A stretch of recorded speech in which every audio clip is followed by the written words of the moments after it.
Pelo título do vídeo, vocês já devem ter percebido que esse é mais um daqueles casos onde nada é o que parece, e que é necessário muita investigação para revelar o verdadeiro culpado. E eu adoro esse tipo de caso porque vocês sempre interagem muito comigo durante o vídeo, tentando descobrir quem foi que cometeu aí esse crime. E eu vou dizer que muitos de vocês sempre acertam.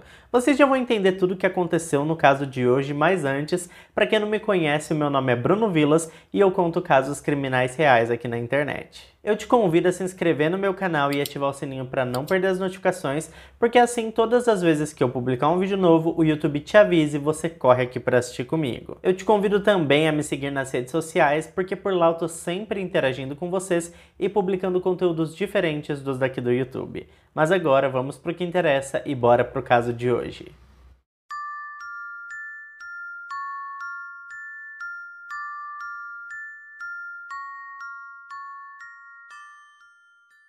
Era fim de tarde de domingo, dia 26 de abril de 2009, quando a Heather parou seu carro no estacionamento da Target em Snellville, na Geórgia, para fazer o que habitualmente acontecia aos domingos. Ela foi até esse ponto de encontro para pegar o seu bebê com o seu quase ex-marido. A papelada do divórcio estava em andamento, e eles haviam combinado aquele local para que o bebê fosse entregue ao pai para passar o dia todo com ele. Neste mesmo local, por volta das 18 horas, ficou acertado que o bebê seria devolvido em segurança para sua mãe. E assim foi feito, então ela caminhou até o seu carro, abriu a porta do passageiro e acomodou o seu bebê de 1 ano e meio na cadeirinha, bem no banco de trás de seu veículo. E quando se dirigia para a porta do motorista, foi interceptada por um homem bastante estranho e vestido de forma bastante atípica. Aquele homem parecia estar mesmo disposto a brigar, e de alguma forma era possível que ele conhecesse a jovem mãe, porque ele foi em sua direção gritando seu nome. As pessoas puderam notar que os dois discutiam calorosamente, e em determinado momento, Heather caminhou de costas como se tivesse se sentindo coagida e ameaçada.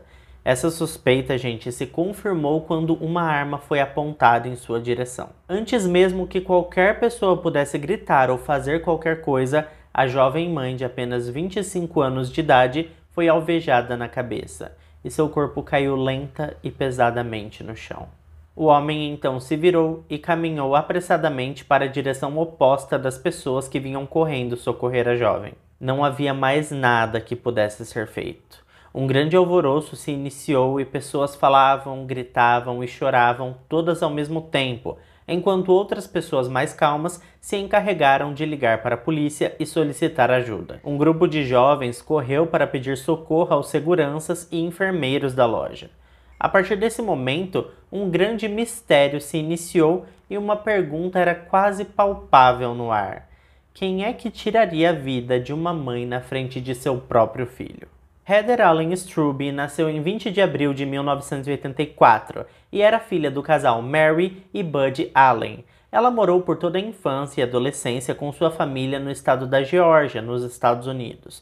O trabalho da família sempre teve relação com floricultura e botânica, e ela cresceu nesse ambiente e durante a sua adolescência ela ajudava bastante seus pais com o negócio da família. Ela se profissionalizou em casamentos e se tornou cerimonialista, que é a pessoa que gerencia casamentos, administra a festa do início ao fim para que tudo saia como planejado e programa para que todas as exigências dos noivos sejam atendidas. A Heather sempre sonhou em se casar e ter uma família, porque na sua cabeça esse era o modelo perfeito da felicidade. Parecia que o universo, gente, estava atendendo aos seus desejos, porque de repente ela conheceu um rapaz chamado Steven Strube, e ele parecia ser o príncipe encantado dela. Era aquele homem com quem ela iria se casar de branco, ter filhos e viver feliz para sempre. Bom, em poucas semanas os encontros viraram namoro e passados mais alguns meses o namoro virou noivado.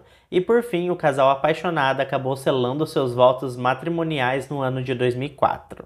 Quase 4 anos depois nasceu o filho do casal, que recebeu o nome de Carson. Essa história, gente, tinha tudo para virar um conto de fadas, mas como os contos de fadas não existem, não demorou muito para o casamento entrar em crise e a Heather descobrir que o Steven estava tendo um caso extraconjugal. Na verdade, gente, por mais que ele pensasse que estivesse enganando perfeitamente a sua esposa, para ela foi bem fácil descobrir que estava sendo traída.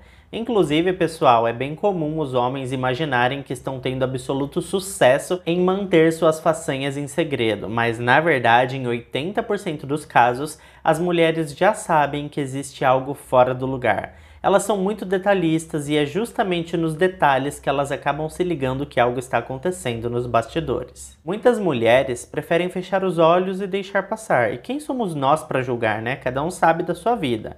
Mas existem aquelas que optam por conversar com o marido e já esclarecer que essa situação não pode continuar e propor a separação. E foi assim mesmo que aconteceu com a Heather. Ela falou para o Steven que não aceitaria aquilo e que cada um deveria seguir o seu caminho. O divórcio veio seguido de uma grande batalha judicial, porque eles tinham um filho de apenas 8 meses de idade, e a Heather não abriria mão da guarda de seu filho de forma alguma. O Steven saiu de casa e voltou para a casa de sua mãe, e a Heather também optou por voltar para a casa de seus pais a fim de reduzir os gastos. No início foi bastante difícil porque a Heather estava implacável, mas conforme foram acontecendo as audiências conciliatórias, ela acabou concordando em deixar seu filho com o pai em dias e horários previamente agendados. A Heather não mantinha muito contato com a namorada de seu marido e também não é relatado que eles tenham tido qualquer conflito direto ou algum tipo de violência.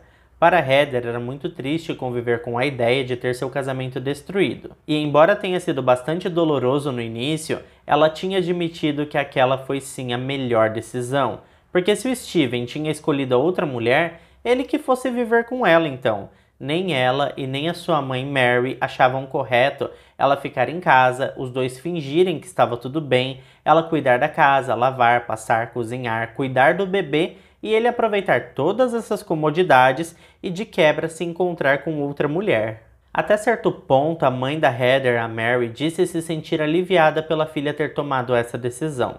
No meio desse turbilhão de acontecimentos, o Steven acabou sendo preso por se envolver com um pequeno roubo, mas foi solto poucas semanas depois em liberdade condicional. E a vida seguia bem até que chegamos no ano de 2009, quando o divórcio estava quase concluído. Bom, pessoal, como eu contei para vocês agora há pouco, os jornais foram bombardeados em abril de 2009 com as notícias do terrível ataque no estacionamento da Target. E fizeram toda a comunidade se perguntar quem teria tirado a vida da Heather na frente de seu bebê de apenas 1 ano e meio. Os investigadores começaram a agir rapidamente, e a primeira coisa que eles fizeram foi falar com as pessoas que presenciaram o ataque. Com essas primeiras informações, eles acionaram uma equipe da unidade canina para rastrear o suspeito, mas esse trabalho não levou a nenhuma descoberta importante. Ao mesmo tempo em que as unidades tentavam rastrear a direção para onde o suspeito tinha fugido, outra equipe solicitou acesso às imagens das câmeras de segurança do local. Eles perceberam que o responsável pelo disparo saiu rapidamente do local, mas antes que ele pudesse desaparecer completamente, algumas pessoas observaram seus movimentos e aceitaram falar com a equipe de investigação. Estas testemunhas disseram achar muito estranho o comportamento daquele homem, o seu jeito de andar, suas roupas totalmente fora das medidas e grandes, sabe? E além de tudo isso, tanto o seu cabelo quanto o seu bigode avantajado em nada se pareciam verdadeiros. Aquele cabelo era estranho, parecia uma peruca e aquele bigode tinha tudo para ser falso. Com essas primeiras descobertas, a polícia passou a acreditar que o atirador estava disfarçado e que entrou em um veículo e fugiu pela avenida principal. Outro detalhe que chamou a atenção dos policiais foi a fluidez com que o crime aconteceu e a facilidade e tranquilidade com os quais o suspeito se retirou daquela cena. Isso tudo indicava, gente, que o ataque teria sido muito bem planejado, e ficou evidente que a Heather era um alvo, porque quando os policiais analisaram o veículo da vítima, puderam confirmar que nada havia sido roubado. Então aquele ataque não era um roubo seguido de morte. E a Heather não era um alvo aleatório, e aquele ataque tinha sido sim muito bem esquematizado e a Heather era o alvo principal. Logo em seguida, os policiais se voltaram para o Steven e começaram a se perguntar, será que ele tinha algo a ver com o caso? Mas a sua participação direta foi logo descartada porque os investigadores, ao analisar as câmeras de segurança, perceberam que o Steven tinha saído do estacionamento pouco antes daquele homem abordar a vítima. Os investigadores então começaram a analisar quem eram as pessoas que sabiam que a Heather e o Steven estariam naquele local e naquele horário. Eles chegaram a acompanhar as imagens disponíveis na região e não parecia que nenhum dos dois tivesse sido seguido até o estacionamento. Isso indicava na direção de que quem quer que fosse aquele homem tinha certeza de que os dois estariam no estacionamento da loja naquele dia, horário e local. As autoridades decidiram falar com o Steven e ele demonstrou um comportamento bastante estranho quando foi confrontado. Entretanto, ele explicou que assim que deixou seu filho com a Heather, ele dirigiu até um lava-jatos e depois foi se encontrar com a sua namorada, e esse álibi foi confirmado pelos investigadores algumas horas depois. As autoridades também conversaram com a namorada do Steven, mas ela também tinha um álibi para aquele dia e horário, que foi confirmado rapidamente pela equipe de investigação. Ainda assim, gente, existia a suspeita de que algum dos dois pudesse ter encomendado a morte da Heather. Por isso, as autoridades continuaram monitorando o casal no plano de fundo de uma forma bem minuciosa. As autoridades então divulgaram um esboço do suspeito a partir das descrições passadas pelas testemunhas, e esse material foi amplamente divulgado pelas mídias.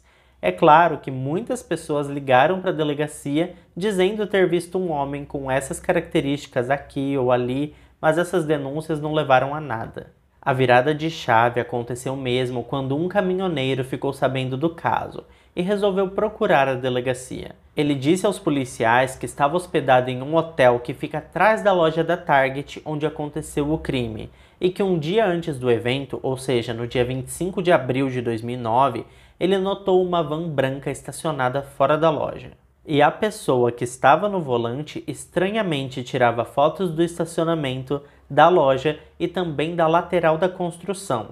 E em determinado momento essa pessoa colocou um binóculo e ficou vários minutos observando o movimento do estacionamento. As autoridades questionaram se ele seria capaz de identificar a van branca. Ele respondeu que sim, porque ela tinha alguns detalhes diferentes e até mesmo alguns adesivos bem específicos. As autoridades então buscaram os registros dos veículos com essas características, até que chegaram em uma que o rapaz garantiu ser a van que estava estacionada. Os investigadores puxaram o endereço e foram até lá. O mais surpreendente é que aquela van estava registrada no nome da Joane Reyes, de 45 anos de idade.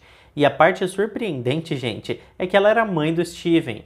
A van tinha alguns adesivos porque a Joane tinha prestado serviços para a empresa da Heather e da sua família, como entrega de vasos, flores, sacos de terra e coisas do tipo. A Joane ficou bastante surpresa com a visita dos investigadores porque ela tinha visto nos noticiários que as autoridades estavam suspeitando de um homem, e ela obviamente era uma mulher.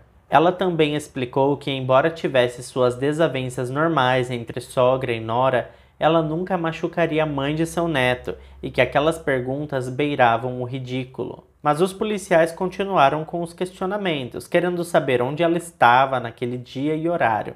Então ela de repente se lembrou de ter ido em uma lanchonete e correu procurar pelo recibo. Para a sorte da Joane, ela encontrou um cupom fiscal que era capaz de comprovar que ela tinha ido sim a uma lanchonete em um horário bastante parecido ao do ataque. Essa lanchonete ficava em outra cidade e ela mesma garantiu aos profissionais que ela não poderia estar em dois lugares ao mesmo tempo.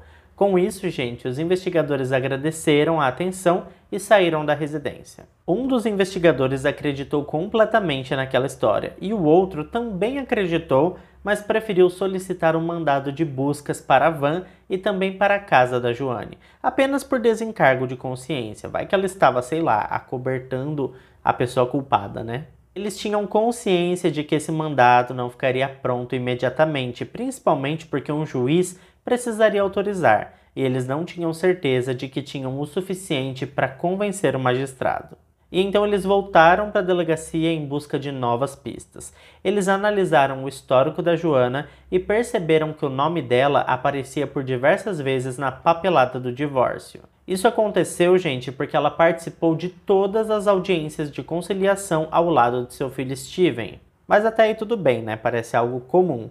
O problema é que quando eles conversaram com pessoas ligadas a esse processo, eles ouviram que a Joane não achava justo seu filho ter apenas um dia na semana com o garotinho, e que o mais correto seria o Steven ter a guarda completa do menino. e que ela suspeitava que a Heather não fosse uma boa mãe. Quando foi solicitadas provas dessas acusações, ela não conseguiu fortalecer essa denúncia e suas acusações foram totalmente ignoradas. Isso tudo deixava o caso ainda mais complicado, porque veja bem, de um lado temos uma mãe que foi alvejada por um homem no estacionamento de uma loja. De outro lado, temos uma sogra que disse não ter nada a ver com o caso, mas durante o processo de divórcio fez todo o possível para que seu filho ficasse com a guarda de seu neto. Além disso, uma testemunha reconheceu a van dela um dia antes do ataque rondando por aquela área. Mas o que a van da Joane tinha a ver com tudo isso? Será que a Joane contratou alguém para fazer o serviço? Mas se esse fosse o caso, por que é que ela correria o risco de seu carro ser reconhecido ali naquele local? Ou será que o Steven contratou alguém e estava tentando incriminar a sua própria mãe? Mas por que ele faria isso? Ou será, gente, que a namorada do Steven contratou alguém para fazer o serviço e depois incriminar a sua sogra? Bom, todas essas teorias eram possíveis, mas os investigadores se reuniram e conversaram também com profissionais da psicologia criminal. E juntos eles chegaram à conclusão de que de todas as teorias apresentadas, a que menos fazia sentido era do Steven tentando incriminar sua própria mãe. Isso porque eles tinham um laço afetivo muito forte e ela também ficou ao lado dele em todos os momentos, desde quando ele traiu a sua esposa, causando o fim de seu casamento, até o momento do divórcio, no qual ela fez todo o possível para ajudá-la a ter a guarda completa do filho. Para os investigadores, não fazia muito sentido ele se virar contra a Joane, e então eles tiveram uma ideia, que é correto afirmar, gente, que por uma parcela da equipe de investigadores, parecia ser uma ideia completamente inútil. Mas eles negociaram por algumas horas e por fim eles chegaram a um consenso. Então no dia 5 de maio de 2009, eles levaram o Steven até a delegacia e mostraram todas as imagens disponíveis do dia do ataque que resultou no falecimento da Heather. Eles falaram para o Steven, olha, esse é o homem que tirou a vida da Heather. E você não disse que queria ajudar? Pois é, então nos diga agora tudo o que você sabe sobre essa pessoa. Rapidamente eles perceberam que o Steven ficou branco, depois vermelho, depois abriu a boca, fechou a boca. Ele parecia atônito. Quando finalmente conseguiu falar, ele afirmou que aquela pessoa era sua própria mãe, mas que não entendia o porquê ela teria feito algo daquela natureza e que tinha alguma coisa estranha acontecendo. O Steven também concordou em ajudar os investigadores e seu celular foi grampeado. Ele ligou para sua mãe e contou que estava na delegacia e que assistiu às filmagens. Disse ainda que aquela pessoa se parecia com ela, andava como ela, tinha a mesma estatura que ela, o mesmo porte físico que ela, os mesmos traços, enfim, era ela. A Joane perguntou se ele disse isso aos investigadores, e ao ouvir a confirmação do filho, ela respondeu apenas que aguardaria que fosse chamada para o interrogatório e desligou o telefone. A Joane foi interrogada oficialmente no dia seguinte, dia 6 de maio, mas manteve a sua inocência e contou a mesma história. Ela saiu pela porta da frente da delegacia e continuou com a sua vida. As investigações prosseguiram e os investigadores conversaram até mesmo com pessoas relacionadas ao trabalho de Joane. Ela foi interrogada novamente no dia 29 de outubro de 2009, mas permaneceu firme e forte e não deixou a peteca cair. Ela estava insistindo em sua inocência e chegou a ser agressiva com os profissionais. Bom, pessoal, o fato é que em dezembro de 2009, Joane foi presa e acusada de assassinato. Ela se declarou inocente da acusação e seu caso foi a julgamento, que começou quase 2 anos depois. Em 4 de maio de 2011, os promotores do caso estavam cientes de que essa batalha seria difícil, principalmente porque eles não tinham a arma do crime e todas as provas eram circunstanciais. A defesa estava bem armada e já de cara tinha uma controvérsia para desestabilizar a acusação. Eles chamaram testemunhas que disseram ter visto um homem puxar o gatilho e não uma mulher. Por outro lado, o Steven também acabou voltando atrás e disse não acreditar mais que sua mãe era a pessoa nas filmagens, e nem que ela fosse responsável por aquele ato horrível. Ainda assim, os promotores estavam bastante agressivos e confiantes. Eles tinham as filmagens das câmeras do local, tinham testemunhas que disseram perceber que tanto o cabelo quanto o bigode do homem eram falsos. Além disso, eles tinham a gravação do momento em que o Steven assistiu às imagens e quase infartou ao reconhecer a sua mãe. Fora isso, havia ainda a gravação da ligação telefônica, na qual a Joanne questiona se o Steven disse aos investigadores que era ela, ao invés de imediatamente tentar negar aquela acusação. Bom, para o desespero da defesa, a promotoria também apresentou uma testemunha que trabalhou com a Joanne e disse que ela mencionou diversas vezes que precisava comprar uma arma. Ela iria comprar uma arma porque tinha alguns assuntos a resolver. Essa testemunha disse ainda que a própria Joanne explicou como ela faria para se livrar da arma do crime. Ela simplesmente derreteria o objeto utilizando ferramentas disponíveis em sua casa, como maçarico, por exemplo. Para completar, a promotoria tinha conseguido mandado de buscas na van e encontrou fios de cabelo sintético no veículo, que eles disseram terem caído da peruca que a Joanne estava usando para se disfarçar de homem. A defesa foi logo apresentando o recibo da lanchonete que comprovaria que a Joanne estava em outro local no momento do crime. E neste momento, a promotoria triunfou ao apresentar uma reconstituição na qual era claro que do endereço da loja onde aconteceu o ataque até o endereço da lanchonete era possível chegar a tempo, e eles tinham certeza disso porque eles alugaram uma van e fizeram o trajeto cronometrando cada rua, e ao confrontar o horário que estava no recibo da lanchonete, ficava evidente que ela teve sim tempo hábil de sair de um ponto e chegar ao outro, logo após ter cometido o crime. A promotoria apresentou também ao júri os motivos pelo qual a Joanne teria tirado a vida de sua nora. E pasmem, gente, o motivo era o Carson, seu neto. Ela queria ficar com seu filho e neto e não admitia que a guarda fosse diferente disso. E por falar no garotinho, pessoal, ele ficou aos cuidados da Mary esse tempo todo, a sua avó materna. Bom, pessoal, no dia 27 de maio de 2011, o júri concluiu suas deliberações e votou com o veredito de culpado e recomendou ao juiz a prisão perpétua.